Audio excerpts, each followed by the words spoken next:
ak rajo leeral léppay leer rajo bi leen di gën a jegele ak xibaar ak rajo leeral.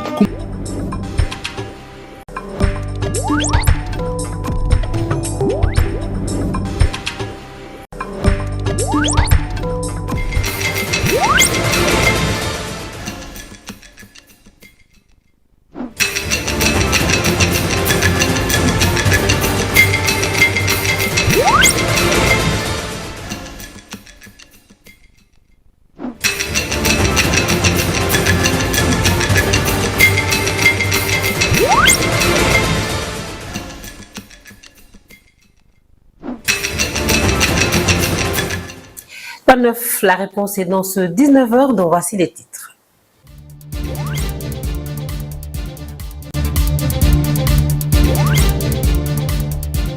En titre, la Cour suprême du Sénégal a annulé 2 arrêtés du ministre de la Communication relatifs à la création d'une plateforme d'identification des entreprises de presse et d'une commission de validation. Les détails, c'est dans cette édition, nous y reviendrons.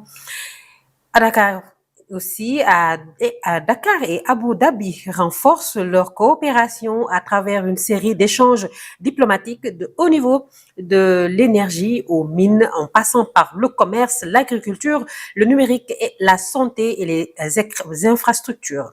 Et enfin, à Kaolack, le gouverneur de la région, Mohamedou Mokhtar Wade, a procédé ce mardi au nom du ministère de la Santé et de l'Hygiène publique à l'inauguration d'un nouveau centre régional de transfusion sanguine.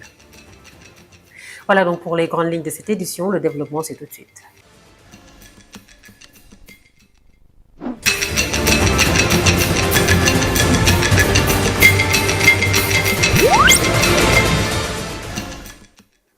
Mesdames, Messieurs, bonsoir et bienvenue dans cette édition. Je vous le disais en titre, donc en bref, la Cour suprême du Sénégal a annulé 2 arrêtés du ministre de la Communication relatifs à la création d'une plateforme d'identification des entreprises de presse et d'une commission de validation, les jugeant illégaux et contraires aux lois en vigueur. En conséquence, toutes les décisions prises sur cette base, y compris celles concernant le FADP, sont réputées nulles. Le CEDEPS dénonce également la distribution de fonds publics sans base légale et rappelle que cette annulation s'ajoute à la suspension précédente d'un arrêté interdisant la diffusion de 381 médias, et il accuse également le ministre de mener une politique d'asphyxie de la presse privée ayant conduit à des pertes massives d'emplois et à une crise sociale dans le secteur. Pour le CEDEPS, cette décision de la Cour suprême constitue un renforcement de l'état de droit. En titre également, à Dakar et Dubaï, et Abu Dhabi plutôt, renforcent leur coopération à travers une série d'échanges diplomatiques de haut niveau, de l'énergie aux mines, en passant par le commerce, l'agriculture, le numérique, la santé et les infrastructures. Les 2 capitales accélèrent ainsi leur rapprochement autour d'une vision commune, poser les bases d'une souveraineté économique durable portée par des investissements structurants et une intégration régionale ambitieuse. Nous écoutons, cher débat, le ministre des Finances et du Budget. Visite entrée dans le cadre véritablement du renforcement des relations de coopération avec les Émirats arabes unis. Je voudrais aussi rappeler, dans le contexte actuel, que ces visites ont pour objectif de renforcer les investissements directs étrangers et d'accélérer la mise en œuvre des projets prioritaires et stratégiques du Sénégal, notamment dans le cadre de l'agenda national de transformation. Et c'est tout le plaisir que nous avons de vous accueillir avec cette délégation derrière, avec le ministre d'État chargé de l'agenda national de transformation. La mission vise à consolider le dialogue stratégique que nous avons avec les partenaires émiratis et à structurer véritablement des partenariats concrets dans les secteurs de l'énergie, des mines, de l'agriculture, du numérique, de la santé et des infrastructures. À ce propos aussi, vous trouverez de notre côté vraiment les acteurs qui sont disposés à parler. La plateforme des femmes migrantes donc de retour a été lancée ce jeudi à Dakar, donc avec pour mission de valoriser les compétences, d'autonomiser et de faciliter l'insertion socio-économique des femmes revenues de l'immigration, placées sous le thème femmes migrantes de retour, actrices de formation, de transformation et de développement durable. La rencontre a mis en lumière leur rôle central dans la construction d'un développement inclusif plutôt et innovant. Une cérémonie a réuni institutions, organisations féminines et partenaires engagés. Voici Ndeye Aram Niang, la présidente de cette nouvelle plateforme. Oui, je dirais qu'en fait, il y a 3 cibles. La population de retour volontaire, les migrantes de retour volontaire, les migrantes de retour involontaire et les potentiels candidats à l'immigration. Nous travaillons sur ces 3 cibles parce que, comme vous le savez, la cible retour fait partie d'un processus. Le départ, le transit, la destination et le retour. Et c'est le retour qui boucle la boucle.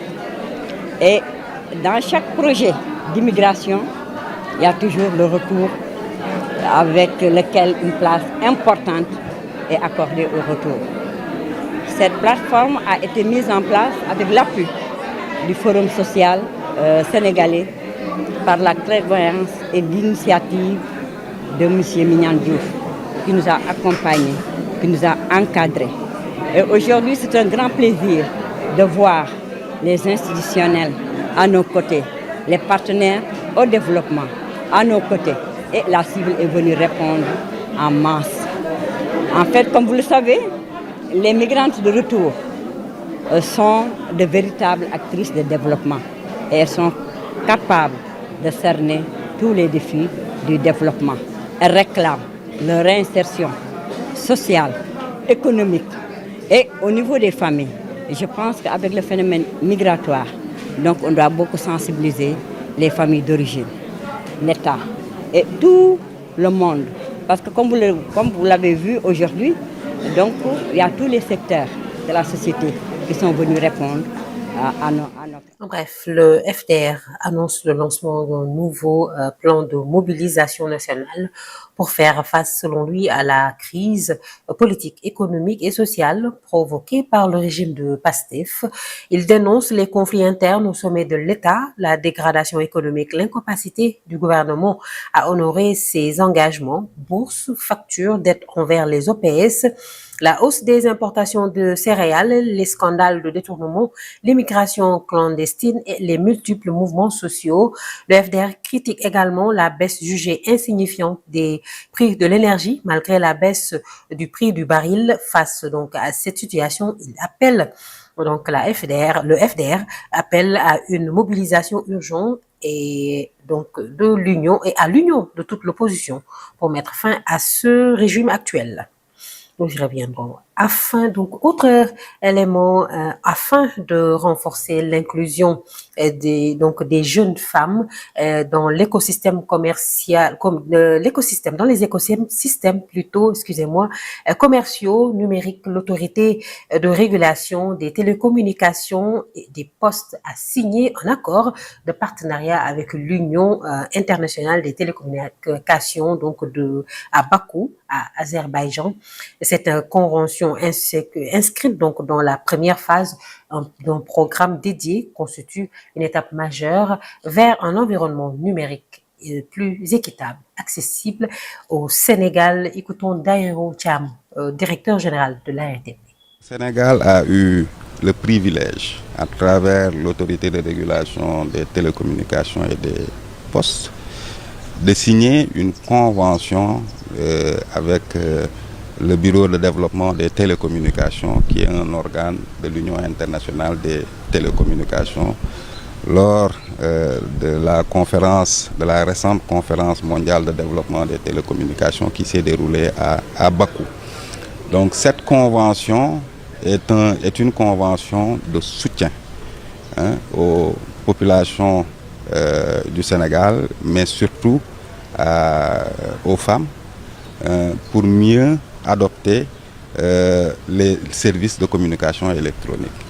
Donc c'est une convention qui permettra de former des femmes, de les structurer, de les doter en capacité pour pouvoir utiliser justement les services de communication électronique, notamment dans le domaine du commerce électronique qui aujourd'hui, nous le savons, est porteur de développement et porteur d'emploi. Donc nous avons signé cette convention avec l'UIT et que nous allons bientôt finaliser et commencer à dérouler à partir de 2026, Inch'Allah, et que nous espérons que cette première phase justement permettra d'inclure cette gente féminine-là, souvent vivant dans le monde rural et se confrontant à d'énormes difficultés d'analphabétisme numérique, de les inclure justement dans le domaine du numérique, dans le monde du numérique, et de leur permettre d'avoir des revenus avec le numérique en vendant. Bref, également la communauté mouride et la communauté Lébou ont tenu ce mardi 9 décembre à Dakar une rencontre symbolique consacrée au souvenir du passage de Serigne Touba Cheikhoul Khadim dans la capitale et donc aux enseignements qu'il lègue au monde islamique et la communauté noire sous la conduite du fils aîné du khalife général des Mourides et du grand Serigne de Dakar en présence des autorités locales et des fédérations mourides. L'événement a entendu donc raviver les liens historiques, spirituels et culturels unissant les deux communautés.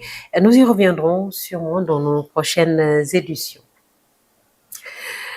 Autre actualité, je vous le disais en titre, nous nous rendons donc vers Kaolack. Le gouverneur de la région, Mohamedou Mokhtar Wade, a procédé ce mardi au nom du ministre de la Santé et de l'Hygiène publique à l'inauguration d'un nouveau centre régional de transfusion sanguine. Cette infrastructure moderne ambitionne donc de renforcer la sécurité transfusionnelle et d'améliorer la qualité des soins pour les populations du Saloum. Présente à la cérémonie, Laure Auberti, ambassadrice du Luxembourg au Sénégal, a salué ce projet qui s'inscrit dans la dynamique nationale de renforcement des capacités sanitaires. C'est un maillon essentiel de la chaîne nationale de transfusion sanguine, conçu et équipé selon les standards internationaux pour assurer une collecte accrue de sang, une qualification biologique renforcée, un stockage sécurisé, une distribution fiable vers les structures des régions de Kaolack, Fatick, Kaffrine et au-delà. Dans notre pays, près de 70% des besoins en transfusion sanguine concernent les urgences obstétricales, pédiatriques ou post-traumatiques. Nous savons également que 40% des décès maternels sont liés à des hémorragies et dans les régions du centre, 30% des urgences vitales nécessitent une transfusion sanguine à l'heure. Premier du genre au Sénégal, le CRTS est véritablement l'articulation d'un programme de coopération bilatérale qui porte des valeurs partagées, qui sont celles de dignité humaine, de solidarité et d'efficacité en faveur des populations. Je tiens à saluer chaleureusement la présence de son Excellence Madame la Première Dame, du secrétaire général du ministre de la Santé et de Monsieur le Gouverneur, car c'est grâce aux autorités sénégalaises, c'est elles qui ont rendu possible la réussite de ce projet ambitieux qui vraiment reflète qui répond à des besoins vitaux. Alors, il s'inscrit dans le cadre du 4e programme de coopération entre... Et nous restons donc à Kaolack et dans cette cérémonie était présente aussi Absa Faye, l'épouse du chef de l'État, qui a souligné l'importance stratégique de ce centre pour la santé publique et son rôle essentiel donc dans la réduction des risques transfusionnels. Suivons son extrait. Je voudrais d'emblée saluer la qualité de l'inauguration de ce centre de transfusion sanguine de Kaolack, un projet majeur rendu possible grâce au partenariat exemplaire entre le ministère de la Santé et l'ambassade du Luxembourg. Je voudrais d'emblée saluer la qualité de cette coopération. Elle témoigne de ce que des alliances solides, fondées sur la confiance et le respect mutuel, peuvent apporter à nos politiques de santé publique. Je salue également l'engagement constant des équipes techniques, administratives et médicales qui ont travaillé avec détermination pour faire de ce centre une réalité. Leur professionnalisme et leur sens du service public méritent une reconnaissance particulière. Ce centre répond à un besoin essentiel pour la région de Kaolack. Renforcer la sécurité transfusionnelle et garantir des soins de qualité pour nos populations. Dans un contexte où chaque minute peut sauver une vie, disposer d'une structure fiable, moderne et bien équipée constitue un progrès majeur. Les urgences obstétricales et la prise en charge des enfants, des accidents, les maladies chroniques, autant de situations où ce centre deviendra un soutien indispensable pour nos hôpitaux et pour les familles. Permettez-moi d'adresser un hommage appuyé aux professionnels de santé. Leur rigueur et leur résilience donnent tout son sens à une infrastructure comme celle-ci. Rien ne remplace l'humain derrière les équipements. Rien ne remplace la compétence, la vigilance et le dévouement de celles et ceux qui protègent la vie. Ce centre de transfusion est le symbole d'une ambition collective. Renforcer notre système de santé, offrir à chacun l'accès à un service vital et garantir des soins dans les meilleures conditions. Il incarne aussi la force d'une collaboration entre institutions publiques, partenaires techniques et financiers, collectivités locales et communautés. Lorsqu'une telle synergie se met en mouvement, elle rend possible des transformations durables.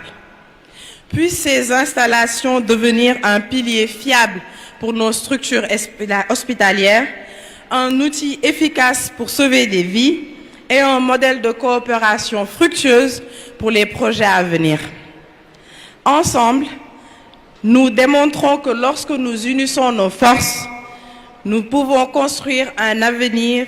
Direction Diourbel où le ministre de l'Emploi, de la Formation professionnelle et technique, Moustapha Ndiaye Sarré, a présidé ce mardi une réunion de consultation consacrée à l'élaboration de la nouvelle politique nationale de l'emploi.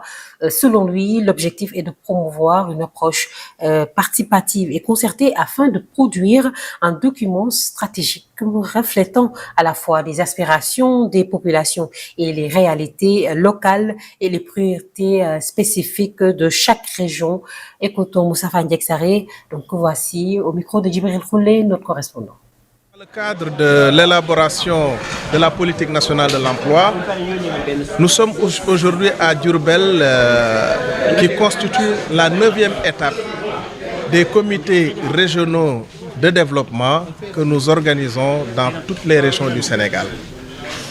Diourbel étant la 9e étape, nous sommes aujourd'hui avec les populations de Diourbel. Nous avons discuté, échangé, nous avons entendu les requêtes, nous avons également enregistré les réflexions qui ont émané de ces échanges-là. Cela va nous permettre justement de renforcer ce document ô combien important pour notre jeunesse. Madame le directeur de l'emploi nous a fait une présentation justement de cette politique nationale d'emploi.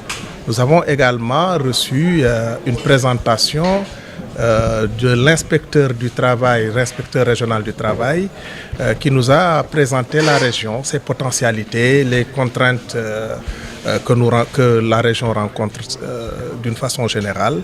Et avec l'aide du gouverneur, nous avons effectivement entendu tout ce que les populations de Diourbel ont dit à propos de cette politique nationale d'emploi. Nous attendons le procès verbal d'ici quelques jours, ça ne va plus tarder et ça nous permettra justement d'aller vers d'autres étapes. Nous allons maintenant finir avec les autres régions, surtout du sud, et ça nous permettra justement d'avoir un document très solide. Nous nous rendons cette fois-ci à Saint-Louis, donc porté par le service départemental de l'action sociale, le comité départemental pour la protection de l'enfant, en collaboration avec le projet en résilience et donc le projet de résilience plutôt et de développement communautaire de la vallée du fleuve Sénégal a organisé une grande marche de sensibilisation liée à l'usage du numérique. Une initiative qui avait pour but de promouvoir des comportements en ligne plus sûrs, donc en ligne plus sûrs donc en particulier pour les femmes, les jeunes filles de plus en plus exposées aux dérives de l'internet, suivant les explications de Pharmacie, chef de service départemental de l'action sociale, à l'issue donc de cette marche, au micro de Adama Sall et El Hadj Gueye, nos correspondants à Saint-Louis. Ce qui a trait au numérique. Demander surtout aux femmes d'utiliser l'Internet, le numérique à bon escient et demander en général à toute la population de faire de l'Internet une utilisation vraiment responsable. Parce que nous avons remarqué que souvent, surtout chez les femmes, elles sont violentées dans le numérique parce qu'il y en a certaines qui ont eu à subir des chantages, tout simplement parce que peut-être qu'elles ont eu par mégarde ou par méconnaissance à mettre des images qui n'étaient pas vraiment ça dans l'Internet et qui se sont retrouvées vraiment avec des chantages après. Donc nous avons voulu sensibiliser sur ce plan-là, mais sensibiliser aussi par rapport aux enfants. Parce que souvent aussi nous avons remarqué que les femmes, parfois, pour occuper les enfants, elles les laissent avec les portables, avec les écrans et tout. Et cela favorise parfois le retard de langage. Et ça peut aussi créer des problèmes de vision. Donc nous avons voulu sensibiliser sur tout ça. C'est ce que nous avons demandé à toute la population, de vraiment utiliser tout ce qui est réseaux sociaux, Internet, le numérique en général, vraiment de manière responsable. Parce que normalement, cette utilisation, ça doit nous servir. Ça doit nous servir et ça doit vraiment, nous devons l'utiliser pour que ça puisse nous hisser au développement, ça puisse nous hisser vers l'avant, ça puisse nous hisser vers le haut et non pas l'utiliser de façon à ce que ça retourne contre nous. Il y a fait des enquêtes entre 2023 et 2024 sur un échantillon de femmes de plus de 7000 femmes. Voilà. Et ces statistiques ont démontré que dans le Nord, il y a 6,8% de femmes qui ont eu à subir des violences numériques. Donc c'est pour cela que nous avons jugé aussi nécessaire de mener cette campagne de sensibilisation-là, dont le thème porte sur le numérique cette année, afin de sensibiliser davantage ces femmes-là pour que ces violences-là puissent s'arrêter. Tambacounda, l'élaboration de la stratégie nationale du Conseil agricole et rural est devenue une priorité pour mieux répondre aux préoccupations des producteurs. Agro-stylo pastoral et halieutique à Tambacounda, donc l'Agence nationale pour le conseil agricole et rural ANCAR a organisé un concertation locale regroupant différents groupes acteurs et donc de la zone agroécologique plutôt, suivant les explications du directeur de la zone ANCAR Sénégal oriental Haute-Casamance, Lahadjan, au micro de Moussa Omar Gueye, Amadou Djedjou, nos correspondants à Tambacounda. À réfléchir sur non seulement une politique, mais aussi mettre en place une stratégie nationale de conseil agricole et rural. Et c'est dans ce cadre-là que des consultants ont été commis pour accompagner un peu, en tout cas, l'équipe de l'ANCAR pour l'élaboration de cette politique, mais aussi de cette stratégie. Et au niveau national, il y a des concertations locales pour que ça soit vraiment inclusif et participatif, faire de telle sorte que les organisations de producteurs, les services techniques et tous les acteurs, en tout cas du monde rural, puissent donner leurs observations, leurs recommandations par rapport à l'élaboration de cette stratégie-là. Donc c'est pourquoi aujourd'hui, on est en atelier pour présenter un peu le diagnostic qui a été fait par les consultants, mais aussi permettre aux acteurs locaux d'intervenir, d'apporter des recommandations pour qu'on puisse améliorer en tout cas cette stratégie de conseil agro-sylvo-pastoral et halieutique. Ça peut apporter beaucoup de choses parce que le fait maintenant que les organisations de producteurs apportent en tout cas leur observation par rapport à la stratégie, la manière dont elles veulent recevoir en tout cas le conseil agricole, là c'est déjà une appropriation en avant qui va permettre en tout cas de s'orienter sur ce que veulent les organisations de producteurs, la demande, comment en tout cas formuler, mais aussi l'offre de services, il faut l'adapter par rapport aux besoins des producteurs. C'est pourquoi on organise ces concertations au niveau des zones agroécologiques pour faire de telle sorte que la stratégie qui sera mise en place va prendre en charge les préoccupations de chaque zone agroécologique. Et là, c'est le lieu vraiment de remercier en tout cas les autorités qui ont en tout cas accompagné ce processus-là, mais aussi remercier les différentes structures et les organisations de producteurs qui participent à cet atelier pour vraiment apporter des recommandations, mais aussi faire de sorte que les préoccupations de la zone Sénégal orientale soient prises en charge dans cette stratégie qui va être élaborée, en tout cas pour le Conseil agricole. Ziguinchor, donc pour parler de la dématérialisation des marchés publics, des acteurs de la région de Ziguinchor ont été initiés dans les procédures de la plateforme Appel. Ces acteurs clés de passation, des passations de marchés publics.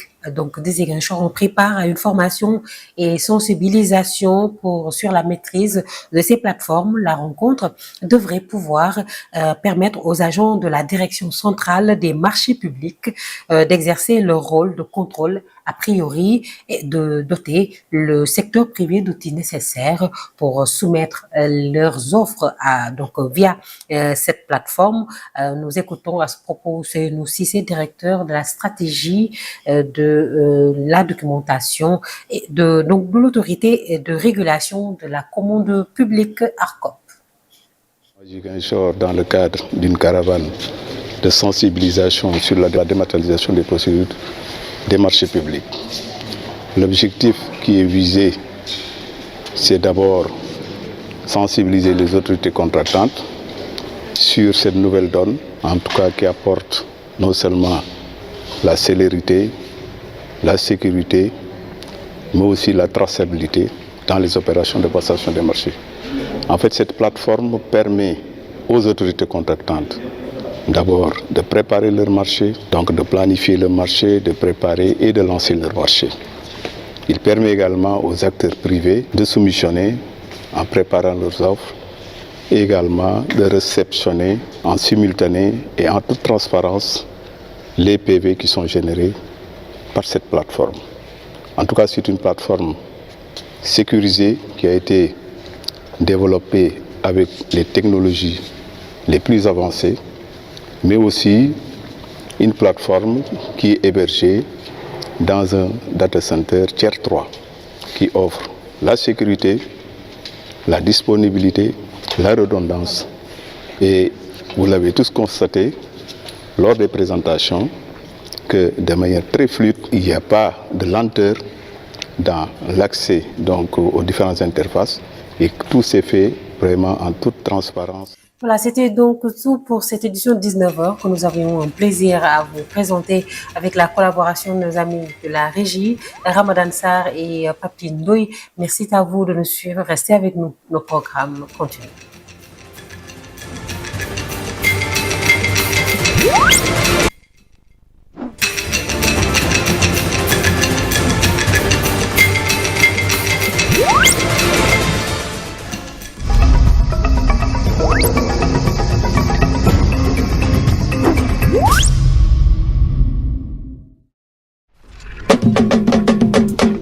rajo ba ngeen doon xaar day yegsi na rajo conducteur rajo taximan yi 96.1 Dakar